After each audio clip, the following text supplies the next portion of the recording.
Hello everybody, and thank you for tuning in to the Liberty Report. With us today we have Daniel McAdams, our co-host. Daniel, good to see you. Good morning, Dr. Paul. How are you this morning? I'm doing fine, trying to stop a war and prevent it. Always. But we sense that there might be some optimism out there. Maybe there is a little shifting in our direction. That's good. We want to talk about that in a little bit.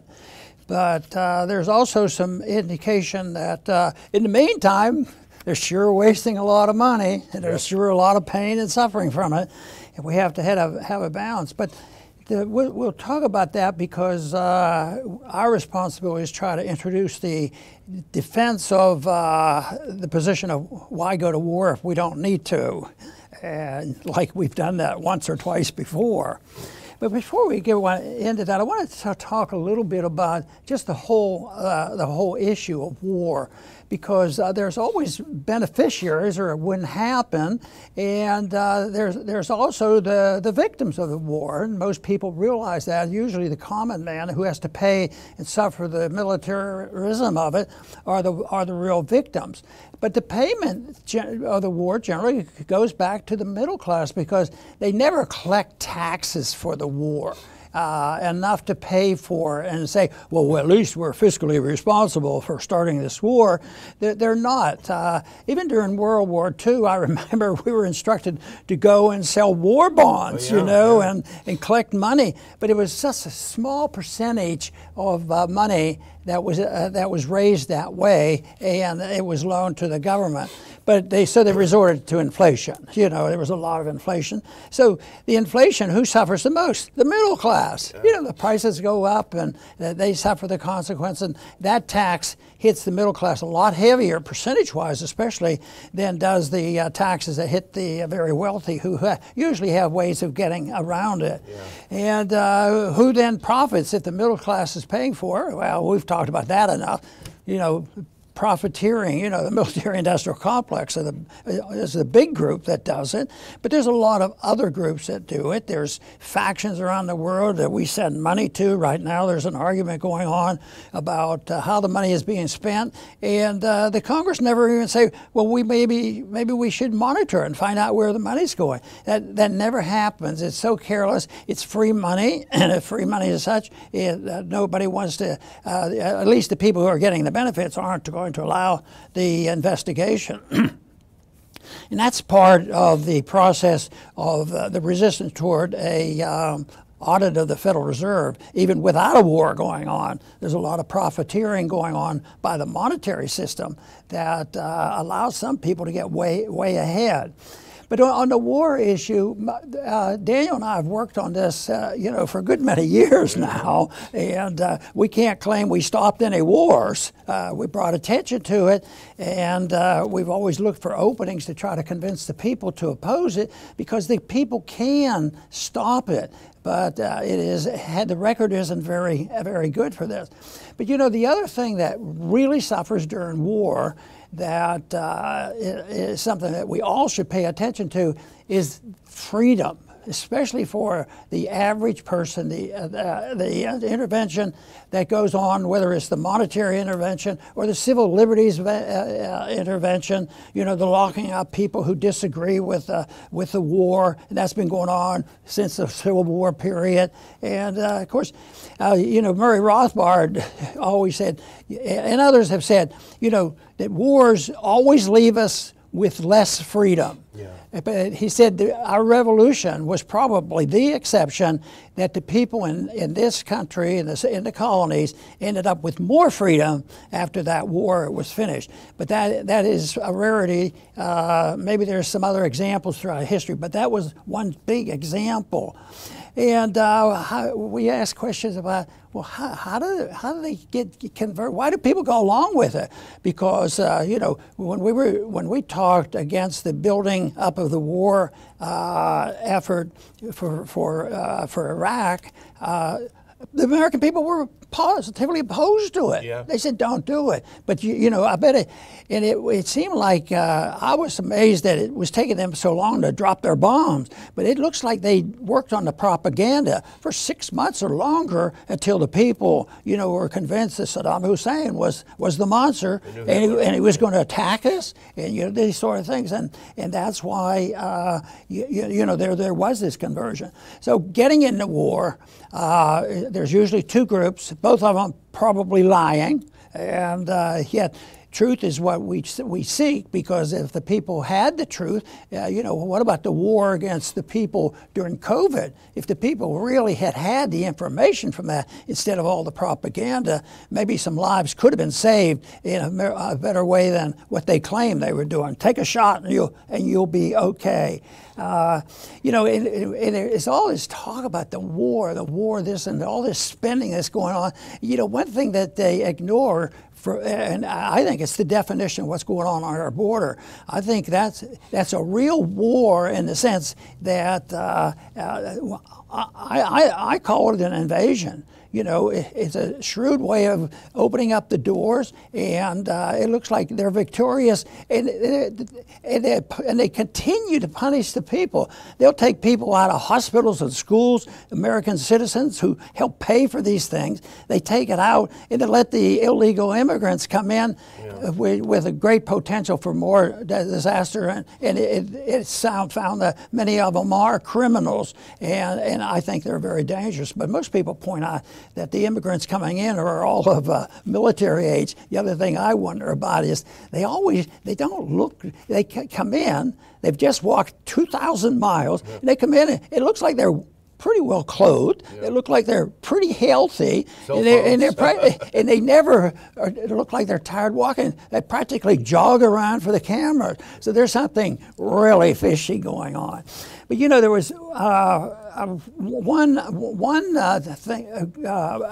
interview that was done a long time ago that's been quoted many times. We've used it before, and I'm going to do that before we get into this, you know, where the good news is coming. And that has to do with what Goring said. And that was in 1945, in the Nuremberg trials. There was a German psychologist that did an interview with him. And it became a historic interview because Goring was rather blunt, sounded like he was telling the truth, you know.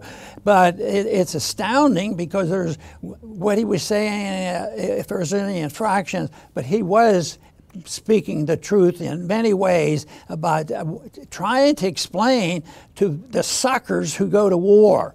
And I'm going to read that quote. It's a little bit longer, and people probably heard it, but I keep referring to it because to me it was so significant, all the tragedy of World War II. So this goes, and this he was asked by the psychologist about how does this happen? How do the people go along with that? Now this is what he said. Why, of course the people don't want war. Goring shrugged. Why would some poor slob on a farm want to risk his life in a war when the best that he can get out of it is to come back to his farm in one piece? Naturally, the common people don't want war, neither in Russia, nor England, nor in America, nor for that matter in Germany. That is understood. But after all, it is the leaders of the country who determine the policy, and it's always a simple matter to drag the people along, whether it is a democracy or a fascist dictatorship or a parliament or a communist dictatorship. Those are pretty much truthful, and makes you understand why it's so difficult, because eventually the people do turn against the war. You know, I think of the 60s, you know, what we went through there, and 68,000 Americans died. They should have been against the war when the Congress gave the authority to them. But eventually the people do have a responsibility. And we so often, Daniel, I know we've emphasized it on this program, sooner, wake up. And there is a precise philosophy that would prevent this from happening. It would engage the Constitution as well as the principle of non-intervention overseas. But it seems to be so clear to us, but we have to keep saying about it. And And yet today we're still looking for people who want to expand the war, but there's starting to be some resistance to this, and there's some pointing out of some of the waste that goes on. You'd think the people would wake up from that, but they don't see the connection between the inflation tax and what we're doing here. Yeah, and there are a number of ways the deep state, whatever you want to call them, how they're able to promote war. The first thing, well, why would they? Well, put on this first chart. This will tell you in one sentence a good reason why they want to promote war. These are the military industrial complex's stocks. The price change, you have a 640.7% increase from Northrop Grumman, 612% increase from Lockheed, and so on and so on. So there's huge profits for war. But how, as Goering very well pointed out, how do you do it? How do you convince them? Well, the one thing that they do, Dr. Paul, is they convince them that it's a humanitarian thing. If you remember, the Kuwaiti ambassador's daughter, you know, she faked the hearing. Oh, they're pulling babies from incubators. Completely fake. Gaddafi's running mobile rape labs around the country. You got to take him out. So it's humanitarian. They claim that Putin was doing the same thing, mobile rape labs. Remember the Hillary and a few others, their excuse for why we were in Afghanistan. Well, we're in there to help the girls go to school, you know, blowing up the country. So humanitarian is one, but the other one is fear. They use fear as well. And ironically, I think it was 11 years ago yesterday, you will remember this, Dr. Paul, I'll never forget this day. 11 years ago yesterday that Colin Powell sat down before the UN with his little test tube and said, Saddam has mobile weapons labs. These will be used in the United States and kill us all. One of the greatest acts of deception in history, I think. And the other thing that they use, just a couple more, is that they use, we got to go to war overseas so we don't have to go to war at home. That's an old one. It works all the time, it seems to. And here we have a video clip of Chuck Schumer saying that just yesterday. We've got to send the $60 billion, another $60 billion to Ukraine. Otherwise, Americans are going to be over there fighting and dying. If we can queue up and put in our earplugs and listen to good old Chucky breaking it down for us about why we need to send another $60 billion. We're at a turning point in America. This bill is crucial, and history will look back on it and say, did America fail itself? Why is it crucial? Well, if we don't aid Ukraine, Putin will walk all over Ukraine. We will lose the war, and we could be fighting in Eastern Europe in a NATO ally in a few years. Americans won't like that. Yeah. If we don't help Israel... We're going to be fighting. There's a couple more. If you go to those clips, Biden, we got to help Ukraine now or send Americans to fight Russia with NATO later, is one there that I just brought up. There's a million of these. And, you know, not to be partisan, because here's Lindsey Graham on the next one. He's saying, I like the path we're on with U.S. weapons and money, where Ukraine is fighting Russia to the last Ukrainian. So they love this. They use fear, Dr. Paul. They love to use fear and the idea that war is somehow humanitarian. You know, I want to go back to Colin Powell, because there was some resistance for him to do that. His staff, I think, tried to back him off, and he was not a super enthusiast into going down there and do that. But in a way, you know, he had to pay a price. He did. You know, he lost all credibility. So that, to me, tells me that the truth does exist. Eventually they recognize it, but there's no reason why there were people more than you and I talking against that war. We had allies in the Congress, we had Democrats talking about it, and there were anti-war people there. But it's sort of the propaganda machine that is so powerful, and then the people are persuaded. So hopefully we get an audience to the point where we can help stop these wars before they get started. Stopping them anytime is important. And right now, I think the people are starting to get maybe a little tired of what we're doing. They certainly ought to be tired of all the money we're spent. They certainly ought to be tired of the invasion in our own country to change policy. Well, you know, Lawrence Wilkerson, who used to be on our board at the Ron Paul Institute, we talked to him in the old days quite a bit, and he told us a lot about what happened. He was the chief of staff to Powell, and they basically had him hostage. You know, they were pounding him. You're going to say this the next day. It doesn't excuse it. It could have been an act of courage, but it wasn't. But so anyway, yeah. So this is go to that next clip, because this is kind of related. So what happens when you go to war? Well, a lot of money gets spent and a lot of money gets wasted. This is from Real Clear Wire via Zero Hedge. Waste of the day. Over $1 billion in weapons is missing in Ukraine. It seems like every day, Dr. Paul, we find a new evidence of corruption in Ukraine, yet they have the gall to demand we send more.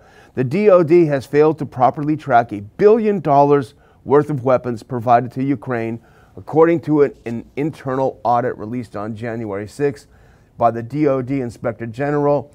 Go to the next clip because it's bad. The audit found that $1 billion out of the $1.7 billion, or 59% of the enhanced end-use monitoring design weapons provided to Ukraine are delinquent, meaning they can't be accounted for. But that's the good news, because that 59% delinquency rate is an improvement over the 86% delinquency rate just in December of 22. So they're maybe slightly less corrupt. I just thought about another reason why the gold standard would work. It'd be harder to hide the money. Yeah. If they had to exchange with gold money, they couldn't hide half of it and steal it. It'd be more. But there'd be always a way that they can do it, because it's the contest between good and evil and the people who believe that lying is proper in society, and especially if you belong to the government. There's two sets of rules about lying. We're supposed to obey all the laws that they write for us, but the same thing we should have done, like Bastia said, those laws, if they say you shouldn't steal, the government shouldn't steal, and they shouldn't be counterfeiters. But under the system we have is, yes, we can reinterpret, say the Constitution says anything we want it to say, but the government does not have to live within its means. And all this, there's a lot of activity. People say, well, they're doing their best. We have a lot of courts, and they do a lot of meetings and examination. And what do we end up with? The Department of Justice and the FBI and the CIA? They're going to protect us from the authoritarians? Not likely. Well, we'll see. I mean, and actually, where did I put it? Well, I had a quote. I guess I didn't send it. I had a great quote of Senator Paul talking about the corruption in Ukraine and about how he's a no on this new bill because of the corruption and the theft. But let's move on. Now, I got an email from our friend Tim this morning, and he said, look, I love watching you guys' show, but I need a good news story today. I'm just kind of sick of the doom and gloom. So, Tim, this one is for you.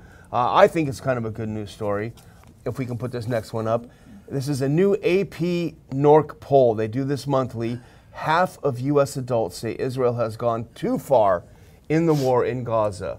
And go to that next one. Here's just the opener that gives you an example. Half of U.S. adults say Israel's 15-week-old military campaign in Gaza has gone too far. A finding driven mainly by growing disapproval among Republicans and political independents, according to a new poll.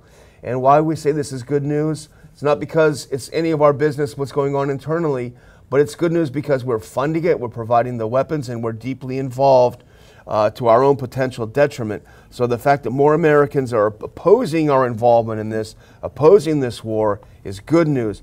The fact that Republicans are waking up now, big time, and opposing it, that's something I think specifically important. But immediately they're going to have to contend with another lie. The lie will come flying back at those individuals, and we've heard it already.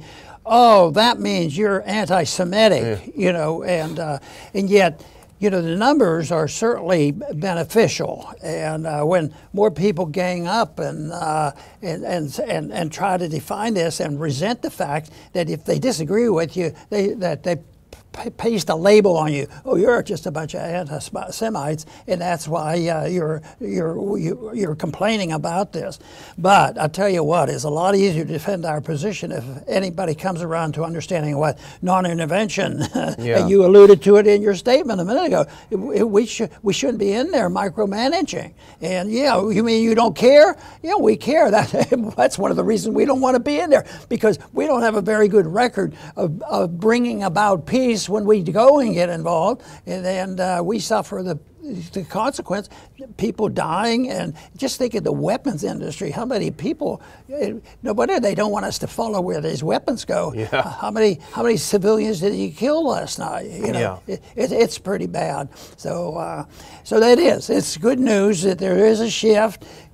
Give them a clap and say, keep doing it. Influence some other people. Tell them there is a better way to do it, and it's not through authoritarianism. The authoritarian approach is it's dishonest, it's immoral, it's unconstitutional. It doesn't make any sense, and it's time we stand up and decide that peace is a lot better than war. Yeah, the argument about it not making any sense. You know, oh, you just hate Israel, that's why you're saying this. That doesn't make sense, you know, and I think a great analogy is, you know, say a guy's in the bar and he's had way too much to drink and he starts challenging everyone to fight. He needs to have a buddy to tap him on the shoulder saying, hey, I think you've had enough, it's time to go home, you know. And that's what the U.S. could be doing. Hey, you had enough, take it easy, because things aren't going to end well for Israel. All you have to do is look at the map and see what's surrounding them. Things are not going to end well if things keep going the way they go. Well, you know, my traditional answer to this explanation comes about, you know, it's too complicated. How do you do this? And I simplify it and just say, well, how did we get in there? Did we get in there legally and constitutionally and declaration of war and the people behind us and you had the money to do it? No, we just marched in. Why can't we just march out? Yeah. And oh no, that would be disruptive. Then you might have a mess, because when you just look at when we just marched out of Afghanistan, what a mess. Yeah. But the one error compounds it and creates many other errors. And the interventionist policy is just not feasible. It's not good. It does not bring about peace and prosperity, let me tell you.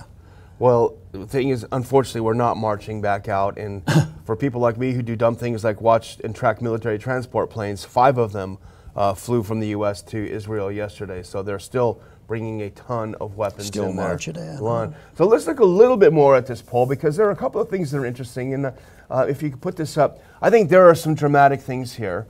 Now, half of U.S. adults say the military response from Israel has gone too far. It's up from November. So if you look at the first one, among all adults, now just from November to January, you have 40% in November, up to 50% now saying they've gone too far. Now among Democrats, you've got mid-60s, mid-60%, almost 7 in 10 saying they've gone too far. But here's what struck my attention. From November, in Republicans, in November, only 18% said that Israel has gone too far. It is up now to almost double, 33% of Republicans. So to me, that is the most significant number. The number of Republicans who say this has gone on too long, it's going on too far, has almost doubled in that 2 months. And I think one of the things that's very important, because the pro-war side, the pro-Israel war side are saying, oh, it's only a bunch of crazed leftists and progressives. They just love Hamas, and that's why they're doing this. Well, increasingly, it's Republicans and conservatives who are saying, as our old friend Jimmy Duncan used to say, there's nothing conservative about war. And they're waking up and seeing that, I think. So it's very interesting. The other thing, if I can, Dr. Paul, is just go into politics for a brief period. If you can put on that next clip. So 50% of all adults believe it's gone too far. That's up from 40. Now go to the next one. Now this is significant. If I were Biden's people looking at this, I would be very nervous. Fracture lines, this is from the AP article, fracture lines are growing in his Democratic base, with some key Democratic blocs that Biden will likely need if he's going to win a second term unhappy with his handling. Now I've highlighted the bottom part because I think it's very significant. Notably, about 7 in 10 Democrats under 45 disapprove of the way Biden has handled what's going on in the Middle East. That's the opposite of the attitude of older Democrats. These are the young progressive Democrats who are abandoning the party? You know, what it makes me think of, you know, we develop an argument and a discussion about true democracy, and is democracy a good way to run things? But I keep looking at those. Well, maybe we need a little democracy there, and look at those numbers, you know, and have them pay attention to it. But that is something that is very, very encouraging. And people sometimes, you know, it's strange how it works. People want comfort. And when the people went complaining about COVID, most of them were uncomfortable, but they wanted to know what was going on, and they were unhappy. Then all of a sudden, somebody gets up and forcefully said, enough is enough, let's quit this. And you know what? The other people felt encouraged, and all of a sudden they were cheering that individual on. So yeah, it has to be spoken. There has to be somebody to lead the charge, and then the people do have to endorse. You know, the majority voting is of pure democracy. That is dangerous, because the majority can't literally punish anybody they want. Just get 51% of the vote, but you need to have an attitude by the people that endorse the ideas of peace, and it's going to happen, because what they're doing with war is they're defying all the principles that are laid out in the Constitution, and it's led to a lot of problems, a lot of killing, and a lot of poverty. Absolutely. Well, I'm going to close it out, Dr. Paul, and I'm just going to remind our viewers, and I will put a link in here, but we are teaming up with our friends at the Mises Institute to put on an event right down here in Brazoria County in April. Censorship and Official Lies, the End of Truth in America. It's going to be a great little seminar, and you're going to enjoy it. I will put a link in there to get your tickets if you want to. It's a nice time of year to come down here, April 13th, 2024, near Lake Jackson in Texas. And thanks for watching the show. Over to you, Dr. Paul. Very good. You know, the whole principle of the necessity of declaring a war by the Congress, speaking for the people, has been totally neglected and made fun of, because it's too slow, and it's not the way to do it. And besides, the people at the military-industrial complex, they don't like that either. And they consider it complicated because it involves laws. And we met that same resistance when I tried to insist, if you want to fight this war, you got to declare the war and make it at least an effort to look like it's constitutional. And yet we don't do that anymore. And it's also to the point we ignore that part of going to war. But then Daniel pointed out earlier with that one article, the funding continues. You can't even follow it. The stuff disappears, and that's the way it runs. So declaring the war, I think we should at least start with that and not listen to this, because if they say no, that's not necessary, that's confusing and it's complicated, so we don't want to mess with that. You better look out, because that means they got free reign, and they have had free reign. But let's hope that these times when people are speaking out the truth and moving in the right directions, we give them encouragement, and we should all give people encouragement if they know about it, understand, and believe it's much better off to argue the case for peace and prosperity than that of an interventionist foreign policy. I want to thank everybody for tuning in today to the Liberty Report. Please come back soon.